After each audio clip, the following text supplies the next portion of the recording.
Vice-Chancellor, sir, it's my very great pleasure to introduce Stephen Fry.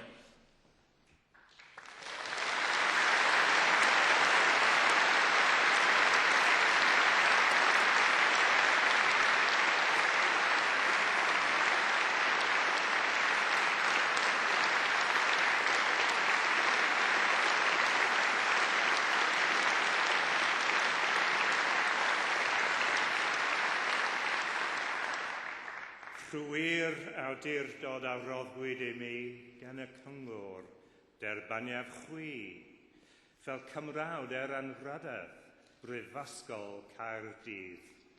Welcome.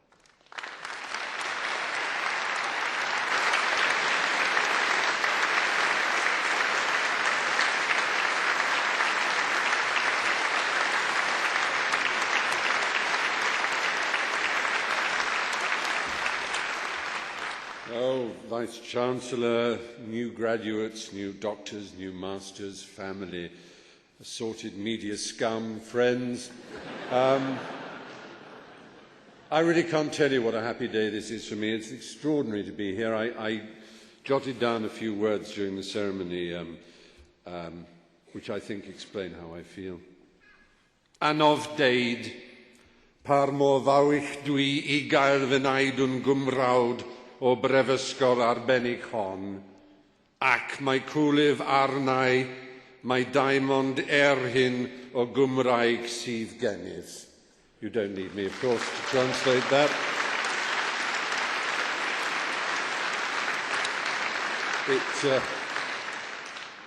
It means I used to prefer Bovril to Marmite. I now like neither. No, it means, as I'm sure you know, I'm very, very proud to have this honour bestowed on me and very ashamed that that is the entire extent of my Welsh, apart from Sospen Fach, which means little saucepan. Listen, universities are remarkable places, and to be associated with any university is an extraordinary honour. To be made a fellow, or fechwo in Welsh, of a university is as deep an honour as a human being can have in your life on this planet.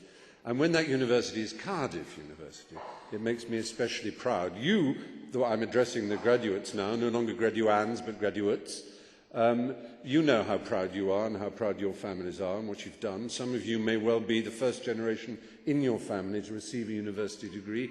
Others may be continuing a proud tradition. Whichever it is, you know how much work went into it, and you know how much there is to live up to. But my message, inasmuch as I'm allowed to have a message, and I certainly don't want to preach, my message is this. Don't stop being a student just because you're now a graduate. This is not a line, a finish line through which you've gone. You don't now enter a dreary, fixed world of bourgeois adulthood. If there is an enormous privilege in being a student, it is that you have an open mind and, more importantly, an open heart. That you love anything and everything. Obviously, alcohol and sex come high on the list, but so they should. But also, your minds are capable of being changed. If there is a curse in this world, it is being like a tree that stops being a sapling, that has bendy branches, and becomes gnarled and fixed so that the smallest amount of pressure on it and it snaps. If there is an enemy of all of us in the world, it's people who know what they think. If education and wisdom mean anything, it means you don't know. Wise people always say, oh, goodness me, I've no idea, let's think about it. Sir Martin was very wise in his address when he talked about the idea of evidence-based knowledge. Most of you have come through some sort of course involving science. And you know, and I know, that out there in the world there are more and more people questioning the benefits of the Enlightenment, by which I suppose I mean the energy that gave rise to universities like this, the energy that gave rise to inquiring minds, open minds, and to the idea of empirical investigation and discovery. That is actually under threat at the moment from all quarters, not from one quarter of the world, but from all quarters of the world. People are questioning the benefits of evidence-based knowledge. They're questioning the benefits, if you like, of enlightenment itself. And it's up to us, those of us who believe passionately in the idea of truth and seeking for truth and being humble in the face of facts, which is my definition of science, humility in the face of facts. Those of us who believe in that must never change, must always go on questing and asking questions and never claiming that they know. In social terms, I would say it means never buy a lawnmower. I have nothing particularly against lawnmowers as objects, but they are to me a symbol of something terribly fixed.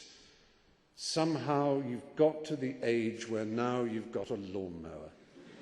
And with a lawnmower comes a fixed set of ideas and a fixed set of political beliefs and a fixed set of moral beliefs and a fixed set of anger against the rest of the world who aren't you, a fixed set of prejudices and bigotries.